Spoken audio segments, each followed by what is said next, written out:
नमस्कार.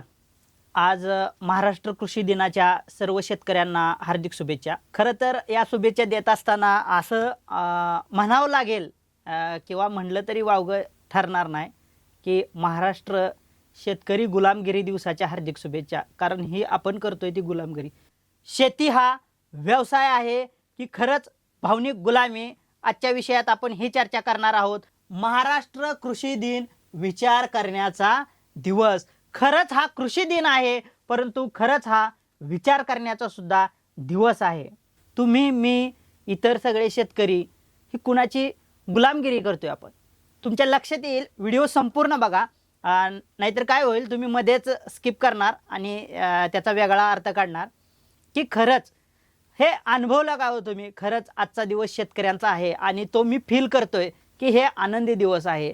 तीच तुमच्या मागं पळपळ आहे, तेच तुम्हाला स्प्रे मारायचे आहेत व तेच सगळं करायचं आहे. या सगळ्या गोष्टी करत असताना तुम्हाला वाटतंय की मी शेती करतोय किंवा मी शेतकरी आहे आणि 90% लोकांचं मत असतं मी शेती केली म्हणजे माझ्या मुलानं खरंच शेती करू नये, हे मत असतं. परंतु एज्युकेशन हे एक असं फॅक्टर बनलेलं आहे की शेवट निहून टप्पा फक्त तुमच्या मुलाने शेतीच करावी या तुम्हाला सायकोलॉजिकल ट्रीट केलेलं असतं.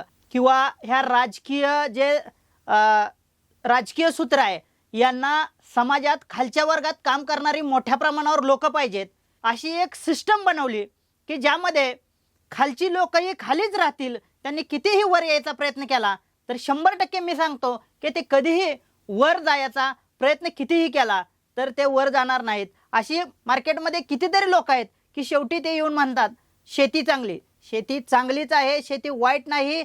थोड्या दिवसात म्हणजे बघा, जी लोक मागच्या 20 वर्षात 10वी-12वीला होती त्यांना वाटत होतं की आम्ही पुढे जाऊन नोकरी करू आणि बरंच काही मिळवू. आज काय आलं? AI आलं. आजचं मार्केट विचारतं बाबा तुला AI येतं का? तेव्हा आम्ही कामाला ठेवेन.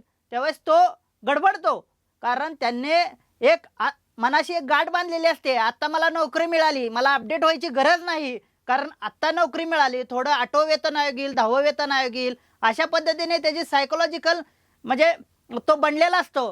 परंतु अचानक काय झालंय? अचानक AI आलं आणि सगळ्या क्षेत्रात AI वापरायची गरज पडली आणि गव्हर्नमेंट असो किंवा तो ज्या फील्डमध्ये काम करतो त्याने त्याला विचारलं की बाबा तुला AI इथून पुढे जमल का? तो भिला सगळ्यात पहिल्यांदा, कारण हे नवीनच काय आलं.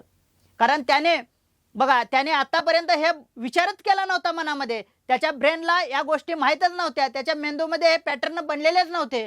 त्यामुळे त्याच्यासाठी ही एक वेगळी गोष्ट घडली. नवीन जनजी मुलांसाठी ही गोष्ट नवीन नाही आहे किंवा ही गोष्ट त्यांना करण्यासाठी जास्त वेळ लागला नाही, ही समर्पण किंवा आत्मसात करण्यासाठी.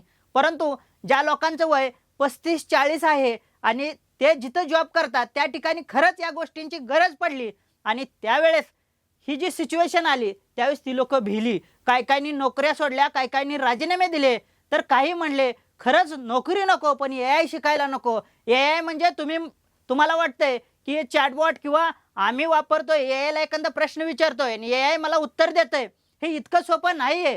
कारण ज्या त्या फील्डनुसार प्रत्येक गोष्ट वेगळी आहे. तुम्हाला प्रश्न उत्तराचा कार्यक्रम म्हणजे AI इतपत समजलेला आहे. AGI, ASI यासारख्या अनेक गोष्टी आहेत.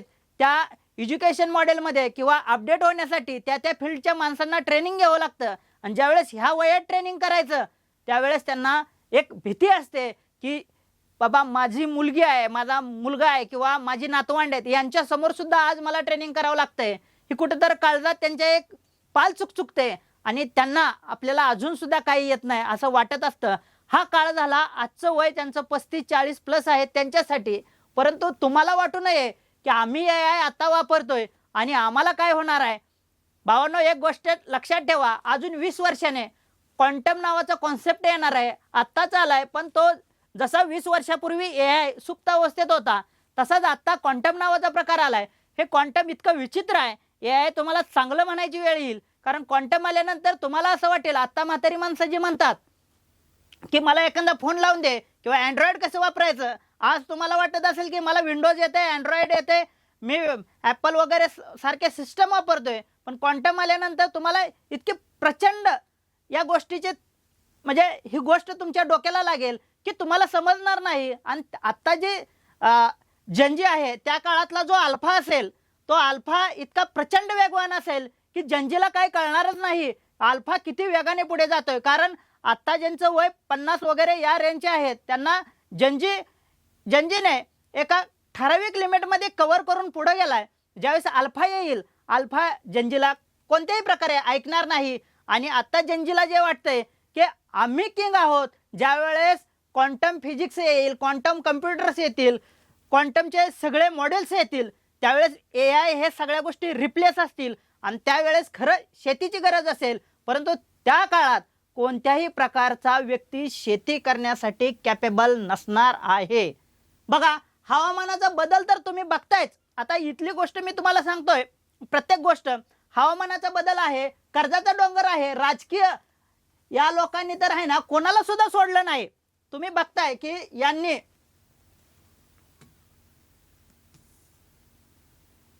आता काय होतंय माहिती आहे का, एखाद्या युट्यूबरनं यांचं नाव घेतलं की त्याला उचललं जातंय. या गोष्टी तुम्ही बघितल्या. कारण काक्रोच जनता पार्टीचं काय झालं आणि त्यांना कुठल्या ट्रॅकवर नेऊन ठेवलं या गव्हर्नमेंटनं हे तुम्हाला मी वेगळं सांगायची गरज नाही. त्यानंतर ही गोष्ट काय आज घडत नाही, ही गोष्ट पहिल्यापासून घडते. परंतु शेतकऱ्याला एकच गोष्टीत अडकून ठेवलाय की भावा तू राजा आहे, परंतु राजाकडे जे अधिकार असतात ते कोणत्याही प्रकारचं ठेवलं नाही. त्याच्यानंतर ही गोष्ट खते बिबियाणे पाणी विजेचे संकट आहे. पाण्याचं तुम्हाला सांगायला गेलं तर पाण्याची इतकी मोठी प्रचंड दुरावस्था होणार आहे की जे डॅम आहेत ते सरकारने प्रायव्हेट केलेत. ज्या वेळेस एखादी गोष्ट प्रायव्हेट सेक्टरमध्ये जाते याच्यावर मी मोठा तुम्हाला एक व्हिडिओ बनवून टाकणार आहे, तो तुम्ही खरंच बघा. ज्यावेळेस एखादा डॅम जो गव्हर्नमेंटच्या अंडरखाली असतो तो जर प्रायव्हेट केला तर तो माणूस तुम्हाला नंतर पाणी देईल का, हा मोठा विषय आहे. हे तर आम्ही लहान असल्यापासून आम्ही ऐकत आलेलो आहे, शेतकरी कर्जबाजारी. आणि हे कर्ज मुक्त करण्यासाठी गव्हर्नमेंट ज्या पद्धतीने शेतकऱ्याची सुद्धा मोठ्या प्रमाणावर लूट करते GSTच्या नावाखाली, आणि शेतकऱ्याच्या मालाला कुठल्याही प्रकारे भाव नाही. याचं सगळ्यात मुख्य कारण काय आहे, कारण तुम्ही प्रोडक्शन इन्व्हेस्टमेंट जी आहे तुमची खतं बियाणे औषधे बियाणं सोडलं तर बाकीच्या सगळ्या गोष्टीला तुम्ही जे GST देताय, परंतु तुमच्या मालाला कोणत्याही प्रकारे GST नाही आणि शेतकऱ्याचा माल फ्री आहे. इथं सगळ्यात मोठी गुच्ची आहे. तुम्हाला समजलं तर बघा, लक्षात येईल तुमच्या. खरंच ही गोष्ट अतिशय महत्त्वाची आहे. जेवण हे लक्झरी अन्न बनणार आहे, बनेल का हा सगळ्यात मोठा मुद्दा आहे. पण ज्यावेळेस जेवण लक्झरी बनेल त्यावेळेस ही इंडस्ट्री शेतकऱ्याच्या हातात नसणार आहे. हा सगळ्यात मोठा मुद्दा आहे. हा इंडस्ट्रियल रिव्होल्यूशनचा हा मुद्दा बनणार आहे. परंतु ॲक्च्युली शेतकरी या गोष्टीसाठी तुम्ही तयार आहात का? कारण आज जे तुम्हाला शिकवलं जाते, तुम्ही जे शिकताय, तुम्ही जे आचरण करताय आणि तुम्ही जे आउटपुट काढताय शेतीतून ते, आणि ज्यावेळेस यावर्षी भारताचा आंबा जपानने रिटर्न पाठवला आणि ती जी परिस्थिती होती, खरंच पुढच्या काही काळात इंडस्ट्रियल रिव्होल्यूशन आल्यानंतर सेम परिस्थिती शेतकऱ्यांसोबत होणार आहे. त्यानंतर खरंच मुद्दा हा आहे की शेती खरंच संपणार नाही, पण शेतकरी बदलला नाही तर त्यांच्या मुलांचे भविष्य अंधारात जाणार. हे त्रिकालाबादी सत्य तुम्हाला मानावं लागेल. कारण तुम्ही पुढच्या जनरेशनसाठी कोणत्या प्रकारची जमीन त्यांना हँड ओव्हर करताय, का त्यांना खरंच अशा प्रकारची शेती हँड ओव्हर करताय की त्यांना बाकीच्या डेव्हलपमेंट करण्यासाठी काही स्कोप उरेल का. कारण कुठल्या पद्धतीची शेती आपण येणाऱ्या जनरेशनला हँड ओव्हर करतोय हे त्याच्यावर बरंचसं डिपेंड राहणार आहे.